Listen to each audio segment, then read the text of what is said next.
Hey everybody. Yeah. This Hi, is Tony Bancroft and I got with me my chum, my bro, Tom Bancroft. and there he And is. and guys, we are two identical twins that have a Disney animation past. We were both there for about 12 years on the wonderful slate of films in the 90s and 2000s. You might have seen a few of them. Let's see, what were they? Oh, Rescuers Down Under, Beauty and the Beast, Lion King, Aladdin, Pocahontas, Mulan, some would say. Mulan, Mulan, Emperor's New Emperor's Groove. New Groove. Yeah. Yeah, so and a little bit of Tarzan, and even less of Atlantis. Literally 4 scenes of Atlantis. Go We're find them. still working artists, of course, in the animation industry. We're currently working on a 2D animated feature right now. That'll be coming out next year. We'll talk more about that in another one. But we got a lot going on, and we're just happy to be here to talk about animation and just being an artist in general. We want to get right into it. We have two very special guests with us tonight because these guys have really set the animation world, the art world, on its tip. Is that what this saying is, Tom? On its That sounded slightly nasty. So it set it on its tip. side. Okay. And Something they've like really that. turned it around anyway. And they're doing some really wonderful things. Lightbox Expo, if you haven't heard about it, is a thing that they created. It's been around now here for, I want to say 5 years. They're going to correct me if I'm wrong. And Yep. this year is going to be bigger and better than ever, I'm sure. We're going to get into it tonight with Bobby Chiu and Jim. Say your last name. Yes. Demonacos. Wait, say it again. Demonacos. I knew would have that was never- it. That was you the did second not. choice I had. You were It was never either going to say that. Dimanikos or Demakos. It's just demonacos. See, it's a Demonacos. vowel consonant. So It Oh, should be so easy. He just for said me. that like that made it easy for everybody. He just for all you English majors out there, Yeah, right, consonants and vowels. Right. Anyway, Yeah. You know what a and vowel we have is, been doing Tony? this for 6 years. 6 years. Okay. Does that mean And- that this one coming up in October, right? Yeah. October Number 6. is next month. There and was that's one- number 6. I've Okay. been involved with, I think, every single one. There was one pre-COVID. I think you had one Yeah. COVID and 2019. another one online after that. And then there's been 2 online. 2 in person now. And this is the 3rd in person. Yeah, Wow. you count them Fourth. all up. This is the 6th No. one for sure. Yeah, Okay. 1 in person, 2 online, and then 2 more in person, and now we're doing our 4th in person, 6 total. Yes. And That you're did always in not add up to Pasadena, 6, California. Tony. That That- didn't yeah. add up to 6 at all. I know. But You're always in Pasadena, California, and you guys have owned that space since that first year. This year, the dates are October 25th through the 27th. You always have it somewhere in that end of October timeframe, and it's worked out perfectly for people. But this thing, well, almost out unless of you the, like Halloween. Yeah, that well, might mess yeah. you up a little bit. I don't know. I like to go to and cosplay at Lightbox, and I'll dress up in costume. Why not? I mean, combine the two, right? Guys, I think I saw you as a chicken outfit in the front of the light box with the Did you QR say- code. It was right in front of you? Chick-fil-A. No, it's That's right. Oh, Chick-fil-A. okay. Okay. So, Bobby, Eat more chicken. I was the I'm cow. gonna throw this at you. When you guys were first setting up, this is a question I've been wanting to ask you guys. When you're first starting to go, okay, what kind of a show do we want to run and all that? And we're going to get into who you guys are and all that. Here's the question. Did you go, okay, but no cosplay? Or what was your rule about cosplay? We didn't have any huge discussions about this, but Jim is because he ran Emerald City Comic Con for so There many we go. years. He comes from the Yeah. comic convention world. Yeah. He has more of an expert view on this topic, so maybe I'll Right. pass it over to my partner there.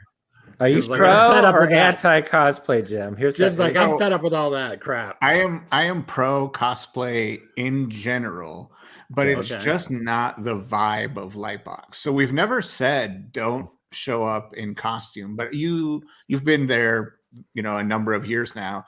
Not really a lot of cosplay because it's just not really like we don't have a cosplay contest. That's not the vibe of this event. There's so many other places that cosplay is a really big part of the event that we're happy to focus on artists and focus on the things that make Lightbox special. Like if you want to wear a costume, go nuts. We also have a lot of costumed figure drawing because of course people like to draw cool. these amazing costumes. And I think that's where cosplay and Lightbox cross over in So the best what way I just possible. heard is that if you show up in cosplay, Tony, you're going to be punished. You're going to have to get on stage and pose for everybody.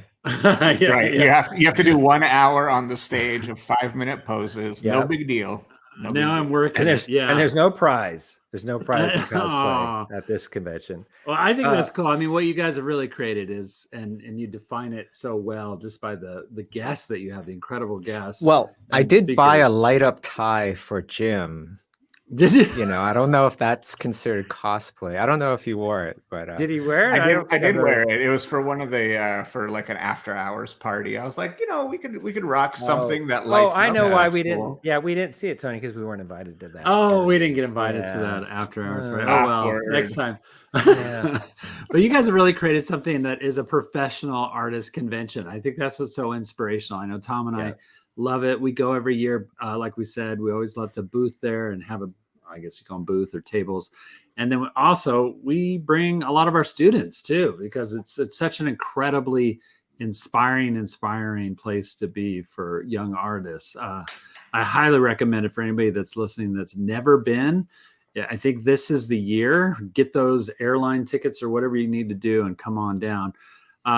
What's kind of new for us this year? What can people expect? you want Oh, to go that's first, hard. Jim? Or Man, that's hard. That's that's really hard. Okay, let me Hey, just start Ron. it off. For those Okay. of you that have never been to Lightbox Expo before, imagine, you know, you look at your phone, open up Instagram, and imagine literally walking into Instagram and seeing everybody that you follow there. Yes. Because that is the vibe. You know, not That It is. everybody that you follow. I'm sure Beyonce is not going to be there, or whoever else that you Yeah. follow. But Back on it. The all artist the one. biggest artists on planet Earth will be Mm. there, right? Like y'all been to a bunch of different events, I'm sure. You know, some events are really, really big, and that's like 40 people. And Yeah. if there was no Lightbox, you go to the next biggest event, maybe there's 60 incredible artists. Well, Lightbox will have well over 600 guests. Oh my gosh. I was going to ask, is that the most you've ever invited or had as participants? I'm being generous by saying just 600, honestly. Are you? Yeah, Oh. it will be at least 600 guests this year. And No, is- you're not being generous. Being generous would be it's actually 700, but you said 600. He is That's underplaying. That's Yeah, what I'm saying. Yeah, that's what I'm trying to what I say. mean. Yeah. I messed it meant up. like I'm trying to be humble, I guess. Yeah, That's right. a better word. Okay. Well, You're- and you're wait, lowballing. before we get to Tony's question about what's new, and thank you, Bobby, Yeah. for establishing up front, like this is what Lightbox is. I want to dig a little deeper first because I want to save that information. Don't let us forget that we are going to talk about what's different this year.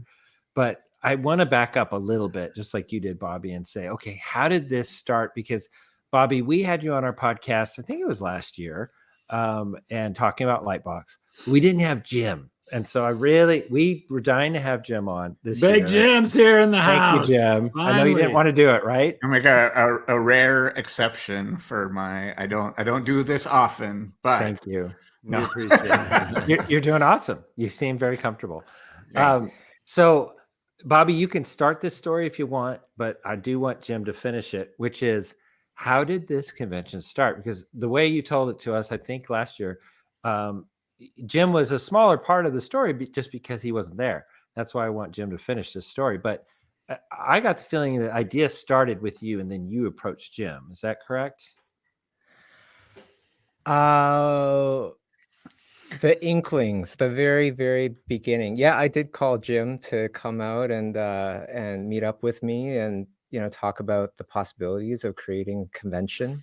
But that was the person that I needed to call because Jim I'll say. has Yeah, he has a wealth of knowledge that can only be obtained through a lot of experience, right? And it's no fluke to create an event that had over 100,000 people at Emerald City Comic Con. You Wow. can't trip and fall and do that by accident. So No. when I had this beginning of an idea, he was the first person I called, and then we did create that idea together. You know, he's been a really great sounding board, and we've just been like, he's just been an amazing partner. Every time it's like I need some support, he's there. Every time he needs some support, you know, I'm there, and we listen to each other, and it's been great. But Jim, how did you guys meet? How did this dream team come together? Like, was there an event that you hosted that Bobby came to, or how did you guys get to know each other? So originally, we actually met at Calgary Expo. So one of my good friends, Kendricks Fung, ran Calgary Expo for years, and he had invited Bobby and Kay and a bunch of the Imaginism crew out. And then what he used to do years ago was he would host this kind of post-show hangout out at Banff. So if you know Calgary, Alberta, Canada, and then it's about an hour and a half north of that, you go to Lake Louise and Banff, which is kind of like a resort town. It's really beautiful. And he would get like a couple cabins, and basically everybody would hang out. So, and it would really, I would say in a funny way, like really even the playing field. Like you'd have these incredible creators just hanging out. And I got to know so many people just from being there and chatting, and you know, we're all barbecuing outside, and you've got like Bruce Timm, who's like, you know, another animation legend, just sitting there like grilling sausages, and you know, everybody like, hello, how are you doing tonight? Yes, I get to see Bruce Timm. Yeah, he's sullen. so, he's like he's just like that. He's more like that. Yeah, he's such a lovely man. And so that's when I first met Bobby and Kay, and we just got to know each other and chatted. And then it was that kind of friendship that you sort of just develop over like multiple conventions versus, you know, like Bobby's never been over to my house. You know what I mean? Like we only see each other in like these third party cities when, you know, I would see him at San Diego Comic-Con, and we just got to know each other, and we got very friendly. And so, you know, fast forward to after I had left, I sold Emerald City Comic-Con. I ran it for a decade plus, and then in 2015 sold it to ReedPop, the guys who run New York Comic-Con, C2E2 and stuff, and worked for them for a couple of years. And so after I left ReedPop, I wasn't really sure what I wanted to do. All I knew at the time was like, I'm done with conventions. And you're like, never again. I won't do it for my best friend. Never again. But accounting is looking pretty sweet right now. Yeah. And so Bobby had given me a call, and I was like, I'm actually going to be at San Diego this year. Why don't we chat at San Diego?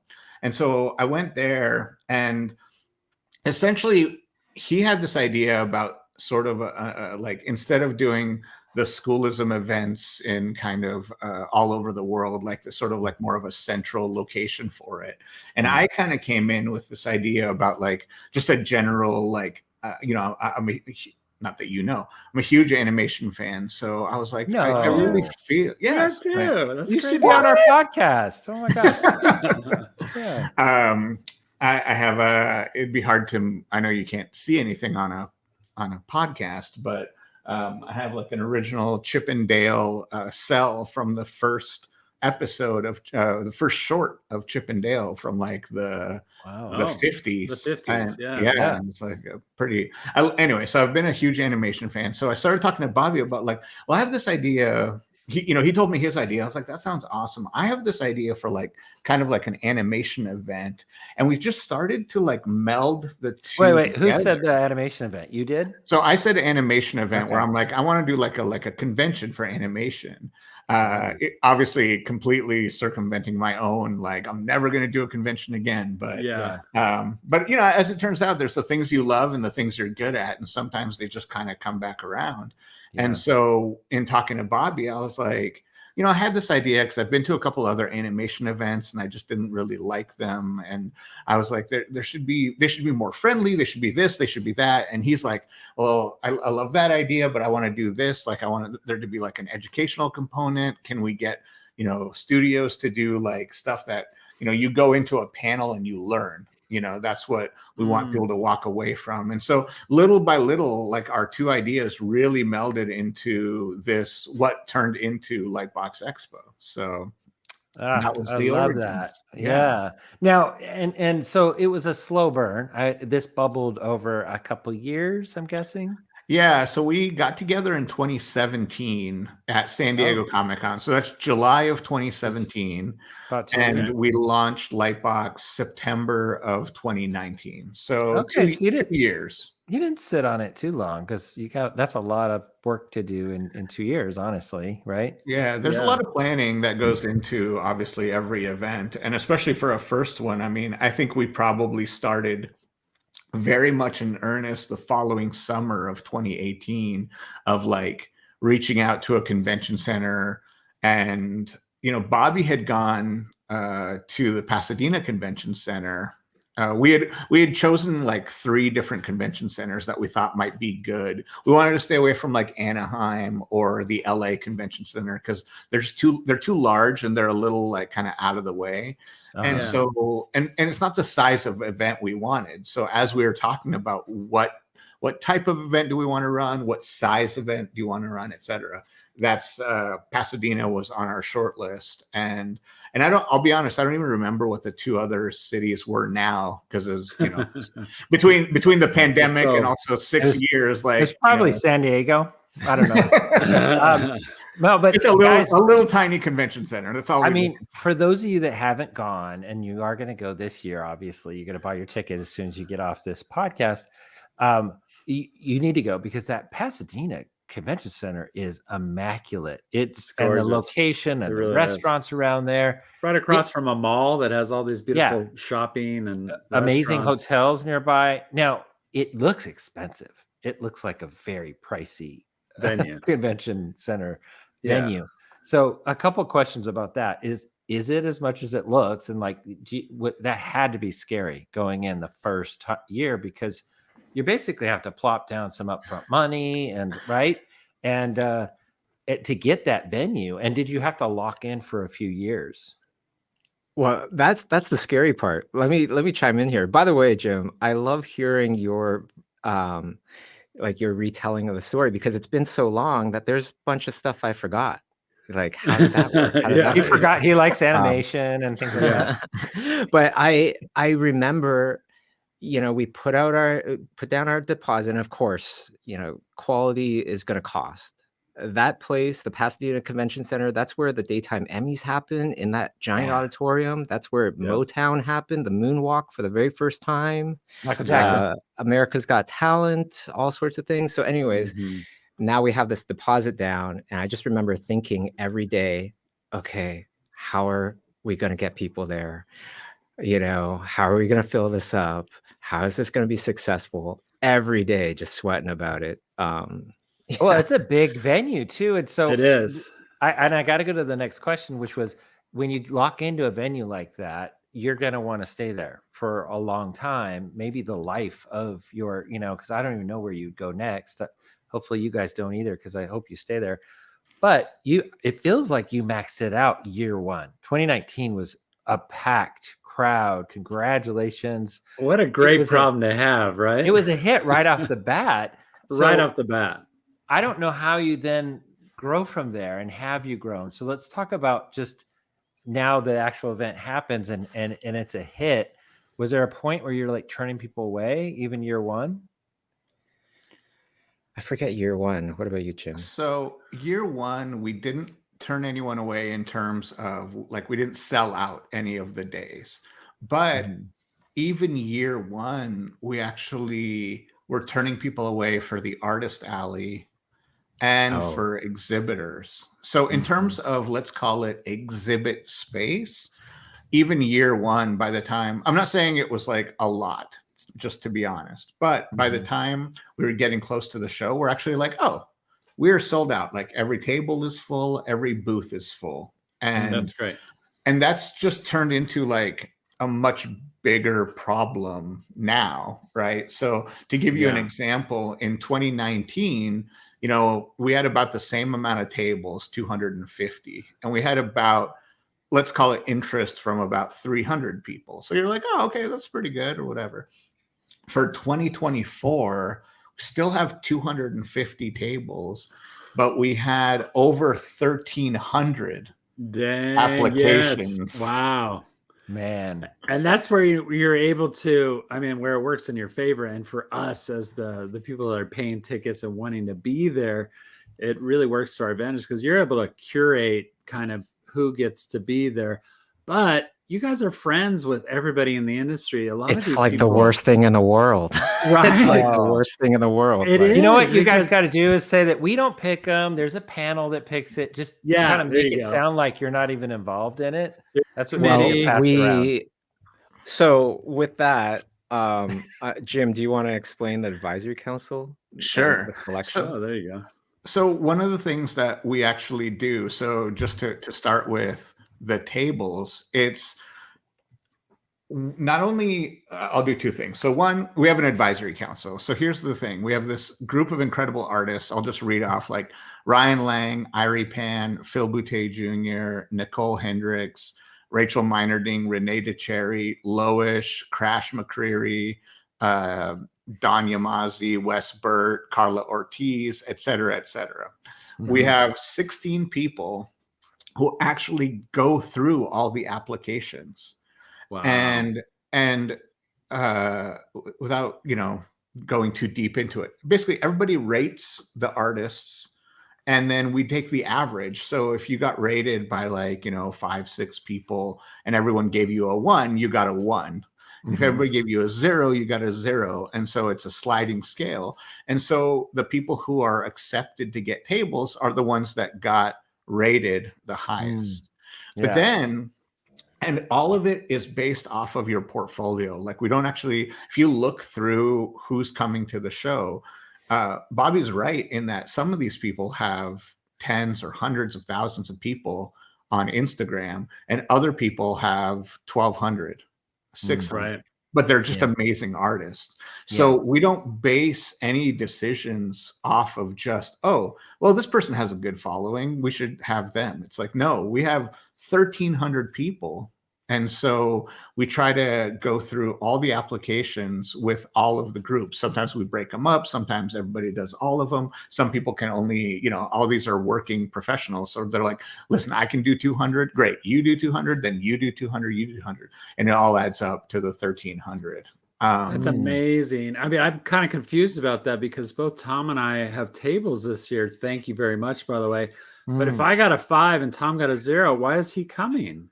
I had the same joke. You just got Did you? I different. knew it. Exact same joke. I Only knew I you was were a gonna say- 9 and you I were was like a waiting 5. for Jim to finish Yeah. just so I can get it in Yeah. there. I know. So, but the other thing that we do as well, and this is, you know, how Bobby was talking about how this is such a hard thing, is Yeah. that we've implemented a system where if you had a table last year, you only have a 20% chance of getting a Yikes. table this year. Right. And if you were at a table 2 years in a row, then you cannot have a table the following year. Because what we want is for you to be able to come to Lightbox every year, and instead of blindfold being able to pick out every artist like you can at so many other events, Yeah. and even San Diego, which I love San Diego for what it is, but you know, their artist alley doesn't rotate. If you buy your table at the end of San Diego, then you get it again the following year, which means the artist alley at San Diego Comic-Con looks exactly the same each year. And there's a certain comfort to that, in as much as you go there and you're like, oh, I know I can always find Katie Cook or someone, you know, that I love, or even someone I hate. It's great. Like, you know where they're going to be. Right. But But it's go choice check out real Neil Adams. estate. It's choice real estate, but also like the newbies can't get in. It's landlocked, right? Exactly. Like, I got my big break at San Diego Comic-Con, you know, many, many years ago. And I was lucky because at that time there was no media coverage really of the show. It wasn't on TV. Nobody was talking about it. And it was very much about the artists. And so I just applied. I didn't have any experience and I got in. And so we wanted to make sure that that still happens at Lightbox, where we can discover new people, because it's important. I think that's really unique about what you guys do, because you're right. Every other convention, they do not do that. And probably for the reason that you guys have probably found out, is that people get upset. They're like, what? I had such a great time last year. I want to be there again this year. You won't let me, you know, and they just feel like, oh, you're picking favorites or whatever. Yeah. But I was will against the say- idea. I was Really? against the Okay. idea. At first, I was very nervous about it because I was like, dude, out of these people, 250, like 200 of them are my friends. Yeah. How can I say, you How know, has it paid off though? I mean, have you seen, because now you've done it a couple Jim of years. was right. So. Jim was right. And You've I'm said very that to him? happy Oh, that good. we Did you hear that, Jim? went that We're direction. recording this. Just so I was you going know. to say, I hope you have this on. Finally some validation. No. But it is kind of a crazy idea, and I'm so happy that it's really paid off for you guys. And hopefully, everybody that goes and still enjoys it, and they understand the larger picture of what you And guys you are know, building. honestly, Tony, there should be. This is my opinion. We used to go to San Diego Comic Con for years, and back when it was small, back when it was at a convention, like at a hotel. That's how far back in the early '80s. And you know, of course, you were going to see Stan Lee. Of course, you were going to see Jack Kirby. Like they were Sergio Aragonés. He was Sergio always in the same Aragonés. spot. Like, Yep. there were staples. I'm just saying, Bobby. A few staples, we'll say 5 to 10 old guys, hint, hint, you know, should be coming every year because people are excited to see them. That's all I'm saying. They want to see if they're still live. Yes. Yes. Well, that's why Nice Jim's in nice charge of the try. Artist Alley. Yeah. There you go. I don't have Right. to. You don't Yeah, have- this oh, way Bobby can just be like, Jim said you couldn't come. And then this way I get, I know. And you could say they said, yeah. Well, we're and then, going and this then I year. can say Bobby said, and then good luck finding out who actually. Yeah. No, it's hard. It really is, because there's a Yeah. lot of people, like Bobby said, you know, you make friends, but also it's not that the people we say no to are undeserving. That's the big thing. It's like people who get rejected are still people who are in the entertainment art industry, making things that are on TV, on the big screen, you name it. And yet we still, like, it's also, we only have so much space.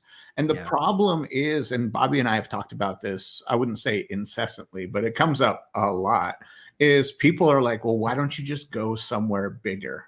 Why don't you go to Anaheim and have 800 Artist Alley tables so that every single person who applies can get a table? Yeah. And Yeah, what's your response to that? Yeah, Why not? Why not, Jeff? Come on. Why not? Why not? Because I think there's something special about a curated event that allows for discovery, that allows for people to come through and find something new every year.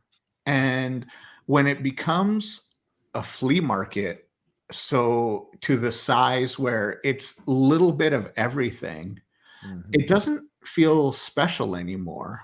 And honestly, like, there's also a lot of trade-offs. You know, you mentioned, for all those who don't know about Pasadena, the great thing about the convention center is that it's by that, like, the Old Town Pasadena is a 10-minute walk. It's got Which is hundreds of beautiful. incredible, yes, it's beautiful, hundreds of incredible restaurants. There's tons of hotels around. And the vibe is that you can just hang out after hours. You know, we got these big Lightbox letters that are outside the venue, and people to sit there and sketch and hang out, and you're making friends and you're doing that. When you're at a convention center like Anaheim, and I've done a lot of shows at Anaheim, especially when I was working at ReedPop. You know, we used to run Star Wars Celebration there. It's a great venue in terms of a convention, but once you're done, like 6 o'clock rolls around, and it's a ghost town because there's nothing around there. There's 2 hotels. There's one Ruth's Chris, restaurant.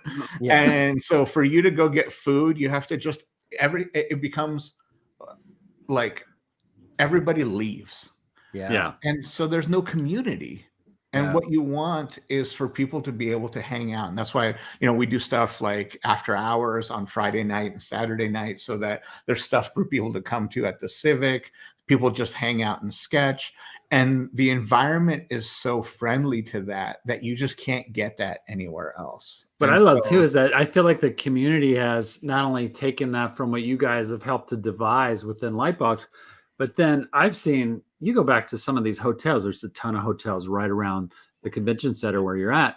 You go back to the hotels, there's parties going on there. There's get together. There's people having coffee over here. And all the I have so much fun with my students. We get together and we'll have professional artists come and meet us at the hotel, people that are guests of Lightbox, and they'll have breakfast with us. And as a community, as Lipscomb University, and we'll talk to the students, and mini it's lecture, like one-on-one, and it's like you can't get that anywhere. And then on top of it, you get to leave breakfast and go over to Lightbox and have a huge day there. Well, Antonio, you wouldn't know about this because you go to bed at 9 p.m. But I've been out as late as 11, 12 o'clock, and I'm walking around just the convention area, right? Like, and there's still groups of people out there talking. Oh, after no. the convention and at whatever, 6 or 7, they just go eat and then they just kind of gather around. You have that Lightbox big sign up front that everybody takes pictures in front of, which is, by the way, I love that. I went by there last night. Last time I was there, it was late at night. There's a guy asleep there, just lying in the O asleep. That's the one I would. We provide a lot of comfort to people. Yeah, I don't think he had a hotel. I think he just fell asleep in the O. Yeah, it makes sense. Man, you guys put on a great show, and that's mostly what we're bragging about and talking about. Tony and I are also very interested because we are just putting on our first show, and it's called Animation Y'all Expo, and it's going to be here in Nashville.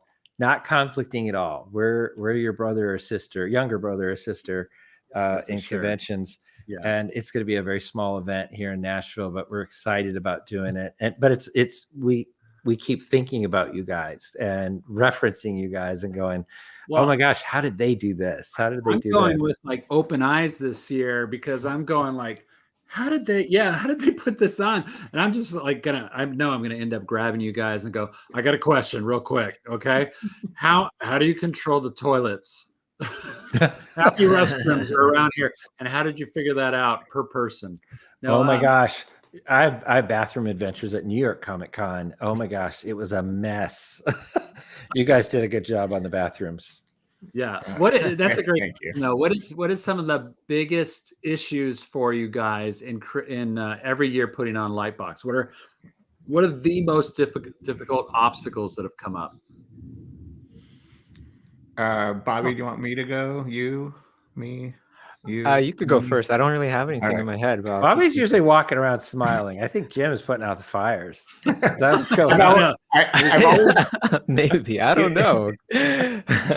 It's funny because we joke, but like when people are like, "What do you do at Lightbox?" and I actually just say I'm a firefighter because the idea that it's a funny thing doing conventions, and obviously you'll find this out, but also like you're the host of the party, so that's what it is. And so you are not there necessarily, and I'm not like trying to enjoy it, martyr complex here, right? Like I'm not necessarily there to like have fun. I am there to guarantee that everybody else who is coming to the show is having fun. And part of that is taking care of those fires so that nobody sees, not even the smoke, but definitely not the fire. And so your job tends to be that on like a kind of a regular basis throughout the event. Because no matter how many times you've done it, like when you get that many people, regardless, things happen. And so you have to be prepared. And obviously experience helps a lot because I've been doing it for so long. And we try to put these things in place. We have a great, not only is our crew like Bobby and Rochelle and like our team, not only are they great, but we have our Fireflies, our crew. So that's who I love work that name. the actual show. Oh, thank you. Yeah. And so the crew is also there to help make sure, we have 150 people who are there, whose job it is to make sure that everything is going well, from line control to, making sure that people know where they need to go. Just, soup to nuts, make sure that people are having a good time and have direction. And that's why they have these bright gold shirts, so that, no one's wearing that color shirt necessarily. And so you can look around and be like, there's a person, I need someone to help me. And, we do that on purpose. And so it's kind of a long-winded way of saying there's a lot of moving pieces, and you just have to make sure that all of them have the support they need to make sure they go well. And I think the biggest one is probably the lines for panels.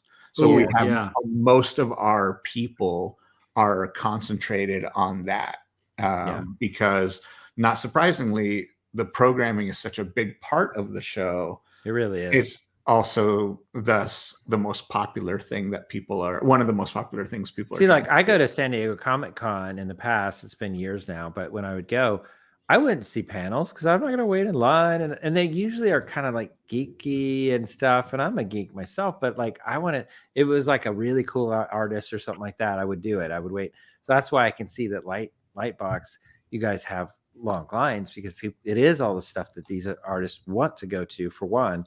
But yeah, I mean, like, I would skip it at the big cons, but yeah, you're right, at Lightbox it's like the main event, really, in a lot of cases. Well, was that a surprise, Bobby?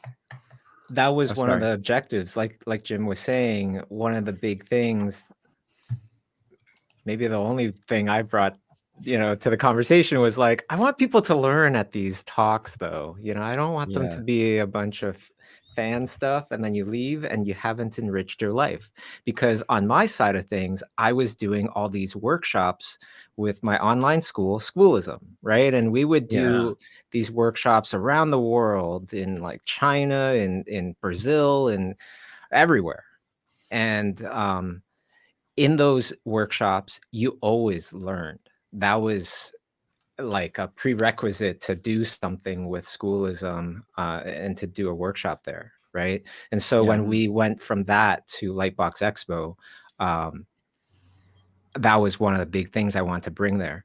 That we have programming that will actually educate people and help them with their careers. And as Jim was saying, everything that was really challenging for him, I started to think about the challenging things for me. And there's a lot, right? There's a lot for both of us. There's first, before the show starts, and picking who is going to get to do a presentation and things like that, and which rooms will they get. And then all of a sudden it's like, I can't do Saturday. I got to do Friday or whatever. Those, I hate those guys. Some people are a little bit more, got a little bit more restrictions than others. Some people are hard to work with, and they're just, I get it. But they're all lovely people, and we try to accommodate them all. Important, yes.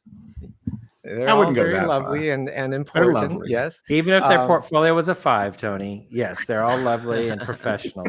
No, 5 is high. You don't want to be 0. Oh, I thought it was 1 to 10. Yeah. Okay. Well, the thing that that really clicked with me when Jim was talking was like, yeah, we have a responsibility.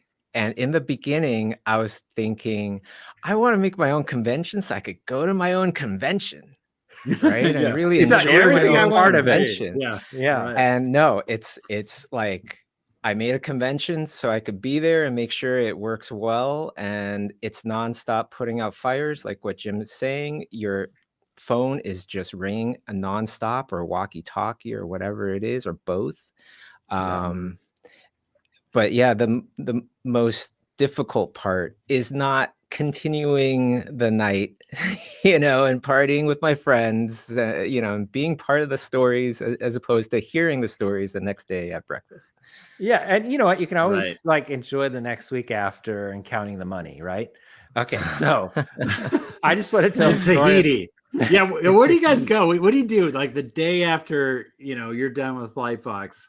What happens there? Are you guys like going on trips or vacation, or like don't call me for a week? I'm gonna be in bed for a week. Or First, I get depressed. I get a little depressed because like they Yeah. clean up Yeah. so fast at Lightbox, right? Yeah. Like within a few hours, you're just like, where did Lightbox go?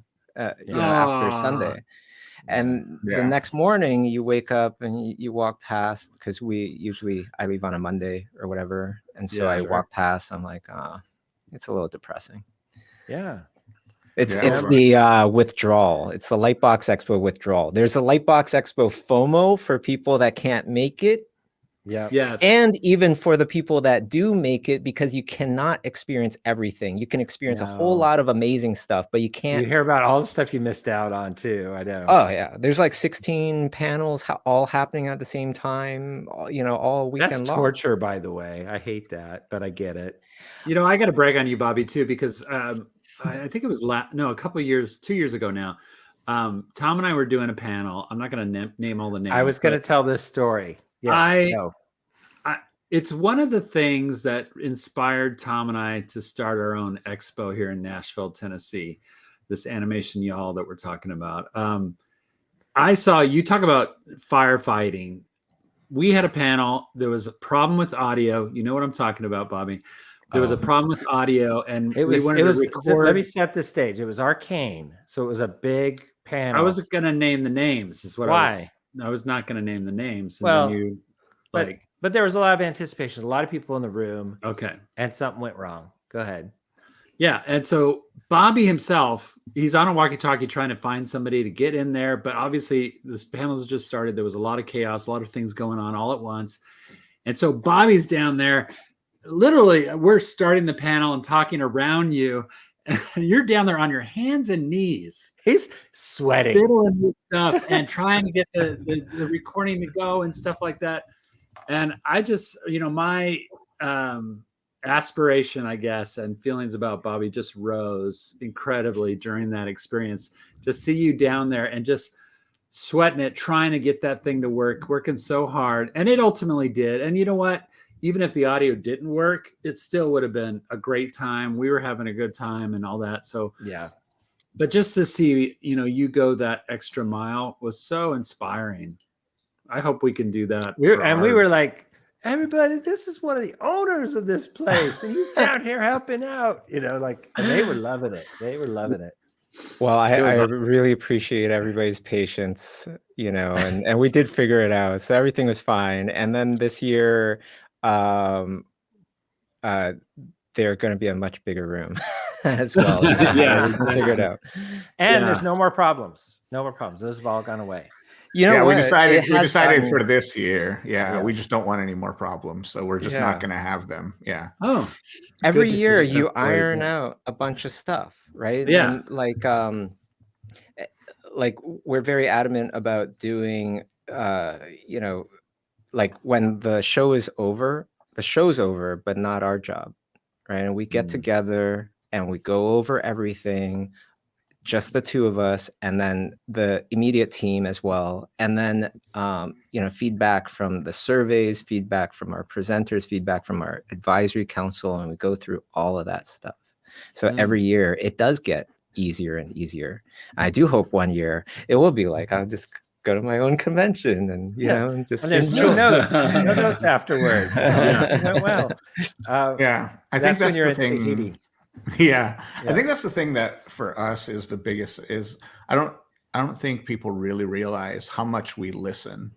When we do those post-show surveys, we send them to presenters, we send them to sponsors, we send them to exhibitors, and we send them to the attendees. And believe it or not, because the response is in the thousands, like we also read every single one. And what you start to see is trends. It's like, oh, you know what? A lot of people had an issue with this. So let's focus on that. And what else did, because you're always going to have people who had a singular experience that Mm. you cannot do anything about. They just, a series of unfortunate or even fortunate events, like something just happened and you're like, wow, for those dominoes to have happened, for you to have that experience, that's not something that we can prevent. Right. But, a couple years ago, to use one example, is people didn't like the way that panels were set up, and how you could get into them and all that. And so we sat down with the team and we went to all the people who helped run the panels, and we came up with a ticketing system that we implemented last year. Yeah, I remember And that. yeah, and the ticketing system, don't get me wrong, there's people who are still not fans of it. But at a certain point, what we created was, if you want to go to a panel, like, you just have to line up for that panel to get that ticket, and you should be able to get in. But it stops the thing that happened before, which was, well, we don't know if you can get into this panel, so why don't you wait here for an hour? And if spots open up, then you can come in. And then once you're turned away, you're like, well, I was just here for an hour. I could have tried to go somewhere else. Yeah. And it's one of the reasons we also implemented all the panels and programming inside of the Civic Auditorium, because that's 2,000 seats. It's actually 3,000 seats if we opened up the upper bowl. Like, that panel room will never be full.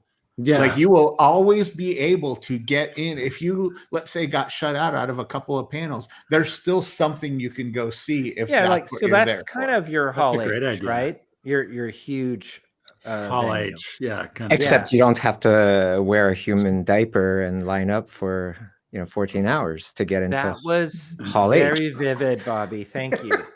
I didn't. know I'm that just was saying, happening. because Yeah. it's very, like, that is quite different. And Yes. the lineup, that Jim was talking about, that's an issue that happens with most conventions. They all do that. You want to get into this convention, you line up. That's how it works.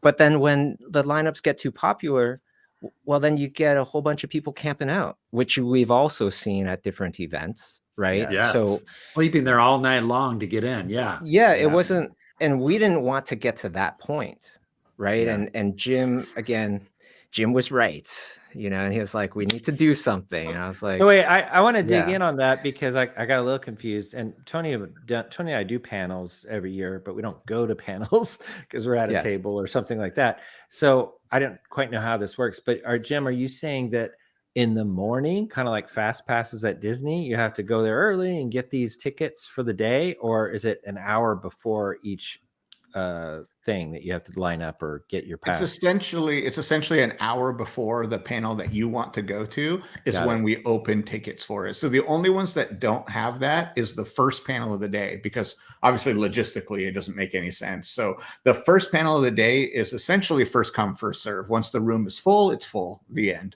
But after that, so 15 minutes after the panel starts in that room, we start handing out tickets to the next panel. And what that allows is for you to spend the next hour or more walking around and doing something else, with that ticket being your guarantee to get into that panel. So you don't have to then sit around or camp out. You can actually spend an hour, even if you're just like, you know what, I'm just going to go outside and draw for half an hour and come back. You can at least do something instead of spending all of your time in lines. And that's, and there's no perfect system. There's no perfect. That's like, very clear. Yeah. But we're trying our best, Yeah. No, and every year it gets bigger. Every year you're always thinking about, is this the biggest year yet? Do you feel like already what's building, is this one of your biggest years ever? I think so. Yeah. Yeah. Okay. Are you sold out at all at this point? I know we're just a little bit about a month. No, we're about a month right now. Yeah. Yeah. No, we're not sold out yet. But actually tickets are selling faster than they did last year. So to give you an example, last year, about 10 days before the show is when we sold out of Saturday/3 day. Because obviously once you don't have Saturdays, you don't have 3 days anymore, etc. Oh, right. Um, That makes a lot of sense. Math. Yeah. And so, about 10 days before the show, we sold out of Saturdays/3 days. The year before, it was like 7 days. So it kind of moved out. And I have a feeling this year it's going to be like 2 weeks before the show. We'll sell out of those Saturdays/3 days. And so, and Sunday and Friday are also selling pretty briskly, but in general, at least as of now, we should have those up until the event. Although last year we did sell out of Fridays before Friday as well. So Yeah, you guys have an incredible schedule too. It's already been posted for those that are listening. Go to lightboxexpo.com and check out the schedule of panels and talks that are happening. There's screenings that are going on. It's I mean, you guys talk about how you want it to be educational, really promote the art form, all kinds of different, it's not just animation, it's entertainment arts in general, digital visual development artists and stuff like that. But just looking at Friday, let me read off some of these awesome things you got going on here. This is just posted here, but production design and art direction for animation is one. I go to that. HBO's Art is Easy, Life is Hard. I want to learn about that because, yeah, I feel that. Character development by Alessandra Sorrentino, Unreal Engine demos and stuff like that. You got ZBrush character designs. You got it's tools, it's practices, it's well-known, well-regarded artists. You got Max Yolchini. I could never say his last name. Yolchini, right. yeah. Yolchini, and he's talking about what is my style. Every student I have ever had that question. And here you got Max, one of the top guys in the industry, answering that question and helping people guide them through that, the art of one lust. So you got different shows and movies and stuff like that. And this is sponsored by Skydance Animation that made the show. Is there any like tribute anniversary kind of a panel? And on top of it all, you got one of the best things going on. And for the fans, okay, and is it going to be educational? You bet it is, because we're going to talk about behind the scenes stuff and stories that nobody's heard. You got a great panel. Two legends going to be honoring us.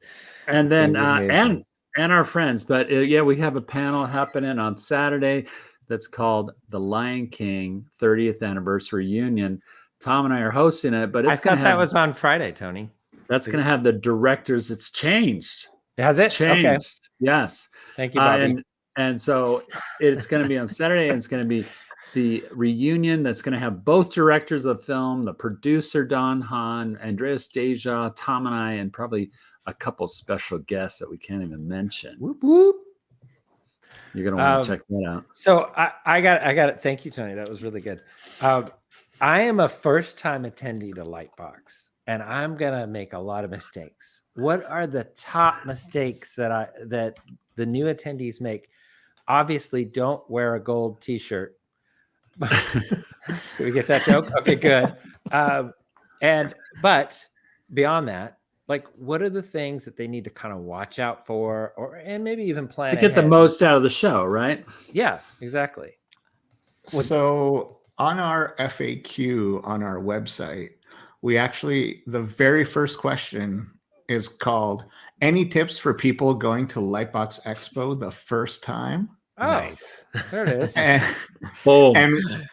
we've created an entire list to how to plan out your day, things to bring, and some real nice tips that have come from our community. So we have a very active Discord community, almost 30,000 people on our Discord who a lot of them have been to Lightbox, and we go to them and it's like, okay, and we ask that same question. So it's the same thing we were talking about earlier in terms of, like, getting the feedback. So we're like, what would you say to a first time attendee? And we put it all together into a really nice, concise, all right, almost a checklist. We even have a list of things that you should bring in your backpack to make sure that you got your snacks, your waters, a sketchbook, possibly business cards, a charger for your phone, you name it. So yeah, a lot of people haven't been to conventions, so we're trying to make it as easy as possible to experience Lightbox in the most positive way, instead of sort of stumbling around and just, you know, coming away from it being like, you know, I just didn't have a good time because I couldn't do this and I didn't want to do that and I forgot to bring this. So we're very cognizant that every year there's thousands of people who have not been to it's not the same people coming every year. There's a lot of people who come year in and year out, but there's also a lot of new people. And we also skew very young. You know, our average age of an attendee is about 25, which means, you know, when you do that average, that means there's a lot of people, 17, 18, 19, 20, who are students aspiring like to get into the industry. And so, and a lot of them, this might be their first event. We hear that a lot. It's like, you know, I saved up to come to Lightbox because I want to be in the industry. So for all those who are interested in that, check out our website. It's just under the contact and FAQ page that gives you this nice breakdown of how to hopefully experience Lightbox as best as possible. And I would also, the one big thing is I recommend is to download the mobile app. Obviously it's free. Instead of, does that have updates? Is that why people would want to have the mobile app? Because things change and it has an update system. Every time you open it, it actually checks and auto updates. So like, let's say someone had to move their panel from Friday to Saturday, it would immediately be reflected in as soon as they open the app. So they won't miss that very important panel that they've been waiting all year for. Yeah, they've been waiting their whole life for, Bobby. Right. At least years. As long as they are 30 years or younger, they have waited their whole life for this panel. That's right. 30 years. That's the magic number. Guys, this has been awesome, and we're learning already so much. I don't know. I'm looking at the time if we where we're at, but I did want to say to this. I had a question for you, Bobby, which was obviously you've set a high bar.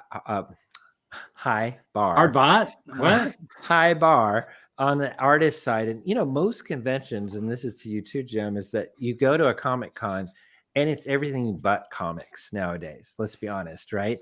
And people like me, my age, that are just comic fans, I want to see comics. I want to see artists, right? And if that's not 80% of what's there, I'm kind of disappointed in the show. And but you go to Comic Cons nowadays, it's like people selling swords and daggers and like crazy stuff like that. There's like t-shirt vendors that go all the way to the ceiling. I mean, it's every kind of anime kind of a thing that you can. Funko Pop everywhere. And you're like, where is the artist alley, right? It's all. So Bobby, I really love that what you've created with Lightbox. I'm saying this for the crowd too that are listening that haven't been there before. This is not what you're going to see at Lightbox. You're going to see rows of artists. I must admit, though, Bobby, I wish there was like one or two t-shirt vendors. Is that weird to say? They have their own t-shirts they sell. You should talk about that. Well, and that's the thing is like, is there a magic thing that people are always kind of not complaining, but saying, I wish you had this, and you got enough of them. Now here, you guys do probably coffee. I bet it's coffee. No, I could tell you the biggest one is I wish it was online again, right, Jim? What? Are you serious? I wish, not to say like they still want the in-person thing. They want both. Right. But the online version, it had like, I don't even know, like 2 years in a row, it definitely it was like added 40,000. Yeah. Wow. 40,000. Right. Ooh. And like so participants, you're or right, people that were coming, and we did a panel or two, I think, Tony, for that, but I didn't do much like shopping. I didn't walk the aisles, I guess, but right. But the thing with you guys did a great job with that. Thank you. We spent 10 months planning that, and 10 months planning the second online version. The in-person version also takes 10 months. Probably 10 and a half. Right. So it wouldn't add up. Right. And so a lot of people, they're like, we would want an online component to this. And we're like, well, there's only two of us. We're spending all of our time putting this one amazing show together. We don't want to Yeah. do anything, half like subpar. So Yeah. Right. yeah, that'd be my answer. Well, plus you gotta put in time in Greece and go to Sparta and I don't know, Tahiti and stuff with your family and girlfriends and friends and wives. And I get It's that. called my wife's birthday, so I had to. You got to do something for your wife. Yeah, you do. You got Yeah, to go you do. somewhere at some point. But All right, so what's new? Let's talk about that. I know, Tom, you're saying that we're getting close to the I end here, but derailed it. So yes, let's get there. I want to Yeah. hear you guys have some exciting new people coming, some exciting new panels. Let's talk about that because I'm chomping at the bit for it. Well, I'll start with just a few of the artists who are coming that either haven't been to the show before or are doing something incredible. So Chris Sanders, who has been at the show, has been also a supporter, but this year he'll be right off of The Wild Robot, which comes out very shortly here. This weekend, I think, right? Yeah, this weekend. Depending on when this episode drops, it comes out the 27th. It opens Yeah. today. Yeah, it Today. should be today. Yeah. So like Colin Lorimer from The Last of Us, Constantine Sakaris from Black Panther, Deanna Margulies from Pixar, Doug Chang, Star Wars, John Musker from Moana. You mentioned One-La, Nesa Bove is here. We're excited that the creator of Wallace and Gromit, Nick Park, is coming to Lightbox this year. Classy. Oh, Nick. Paul Lasane from Lord of the Rings, Rich man. Moore from Zootopia, and like Sarah Anderson, if you follow Sarah's Scribbles on Instagram. So talking about people who are just incredible cartoonists, with 4 million followers, and she, Wow. there will be she did a whole wall. One of the walls in our conference center is actually illustrated by Sarah. So that's going to She be literally super glows. exciting. People, you'll see her because she glows as she walks down the aisles. Wow. Once you that- get enough followers, that happens to you. Is that Yeah, what- yeah. Right, the glow. like Meta gives you that little extra spark. Yeah. So, and that's just like the tip of the iceberg. We've also got some new companies. I'm excited that Leica will be at the show this year. Oh, neat. For With the a very booth? first time with a booth. Yep. Oh, great.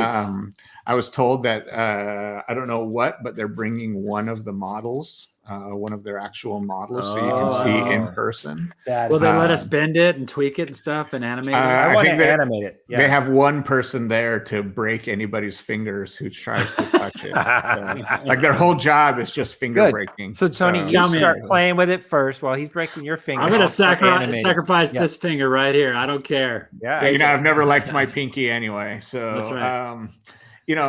and so many other companies. Disney this year, they're actually bringing a couple of companies that haven't been at the event before, including 20th Animation, which they've actually never done an event like this before. So if Oh, you cool. like The Simpsons, Family Guy, you name it, the 20th will be there. ILM Immersive is going to be there. Sweet. And it's exciting. Like there's just a lot of stuff. Marvel Disney Animation, Imagineering. I'm excited about Disney that one, right, Jim? Imagineering. There They've it never is. come before, right? That's awesome. They've also never come before. So just and then lots of amazing people. I know for a lot those of are those just that the are new trying to ones. break into the industry, that's got to be exciting news for all those listeners that are, young students trying to get in the industry. Because portfolio reviews, things like that, is a big part of what you guys do Yeah. at Lightbox. How do you do that? Is that left up to the vendor, to the studio to coordinate their own portfolios, or this year are you guys coordinating anything as a big expo or convention?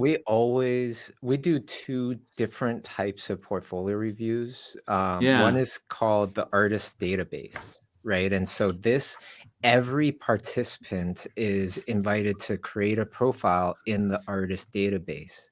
When you look at the sponsors that are listed for Lightbox, it's a lot of the who's who and and the studios, list of the studios that are out there doing animation and games and whatever. All those studios have access to the artist database, and they search through it and create scheduled meetups with the people in the artist database to know more about you and for you to create relationships with these different studios. So that by far I think is the best one. We also have let me jump in. So to get access to the artist database, you get an invite code when you buy a ticket. So as soon as you buy a ticket to the show and you get the email, it has a link, a special link for you to sign up, and then you're in it. So just as a quick, so that's how that works, so that you're invited, and then you can just create your profile and be on there. Yeah, and then the portfolio review part, the second kind of thing. So that's the artist database, and then we have portfolio reviews that we help to arrange. We spend a lot of time bugging all the best artists in the world to review portfolios, right? And so who knows who is the person that's going to be reviewing your portfolio? They just worked on Last of Us, or whatever the giant game is coming out, or whatever. Real top level artists giving you real feedback on your portfolio. So of course the demand is extremely high for that, and how we deal with that is we create a lottery system. So buy your ticket, and then you'd get a notification of the lottery has started when it starts, and then you can go on there and see, look for the category that applies to you, find the people that you would like to get reviewed by, and then you enter the lottery. Hopefully you get it. But if you don't, so you select the person. It's not a random person is selected for you. You pick the person. The reviewers are selected randomly, and you get into their personal lottery, right? Well, you select the person, Jim, or you select the category? Yeah, this year last year we did a category, and this year our goal, we're still setting it up, is for you to be able to also select the person, not just the category. So if you want Bobby Chiu specifically, for example, you would find that, and then that would be a portfolio review that you would enter the lottery in. So Tony, did you have a joke to go with that? No, I've just raised my hand silently because I want my portfolio reviewed by Bobby Chiu. Oh, I want to get in that line. Yeah. But I mean, that must be kind of like, speaking of which, that portfolio thing, excuse me. Speaking of which, the portfolio thing, that must be really rewarding for you guys to know, because I've seen it happen. I mean, people are getting jobs or starting careers at your Lightbox Expo. Yeah. How does that make you feel? You must hear about that all the time. Let's be clear, very rarely there. It usually doesn't happen in that building. But because of the connections they made, because of the portfolio review, innumerable. Yeah. I've definitely heard a lot of stories, as well as Jim. We've heard a ton, but we also don't want to give the wrong vibe of like, come here, you will get a job. It's not a job fair. It's not a job fair. Yeah. A lot of that kind of stuff happens, but the reason for Lightbox is for us to have a home for the art community, right? And that's the main purpose of it. Right. Yeah.